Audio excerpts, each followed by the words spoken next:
Ever wonder what happens to your recyclables after you toss them in the bin?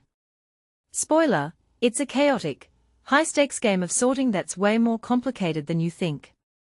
Let me take you behind the scenes of Phoenix's 27th Avenue Materials Recovery Facility, where 15 tons of trash and recyclables was passed every hour, and the line between reused and landfilled is razor-thin.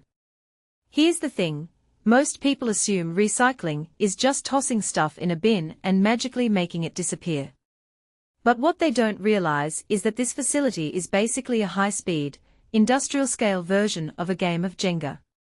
Every single item that goes through here is a potential disaster waiting to happen.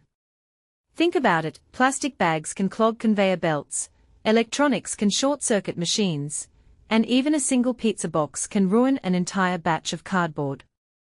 It's not just about sorting, it's about survival. Now, let's talk about the humans in this equation. The workers here aren't just sorting trash, they are battling heat, noise, and the occasional stench of rotting food. They are the unsung heroes of this system, manually pulling out contaminants that machines miss. But here's where it gets wild, even with their efforts, the system isn't perfect.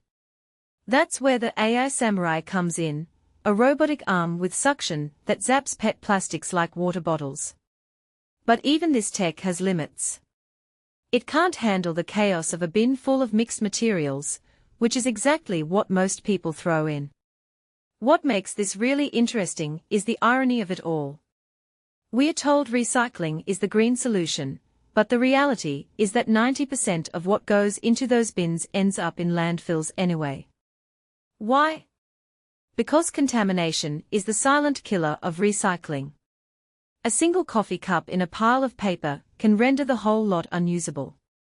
And yet, most people have no idea how fragile this system is.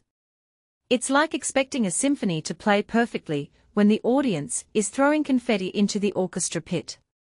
Let me ask you this, if you knew your recycling was mostly ending up in a landfill, would you still bother? That's the deeper question here. The system is broken, but it's also a reflection of our habits.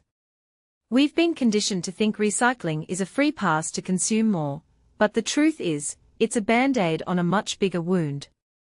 What if we stopped focusing on recycling, and instead asked why we are producing so much trash in the first place? So next time you're tossing that plastic bottle, remember it's not just about the bin, it's about the people and systems working tirelessly to keep it out of landfills. What do you think? Are we doing enough, or is it time for a complete overhaul? Let me know in the comments below.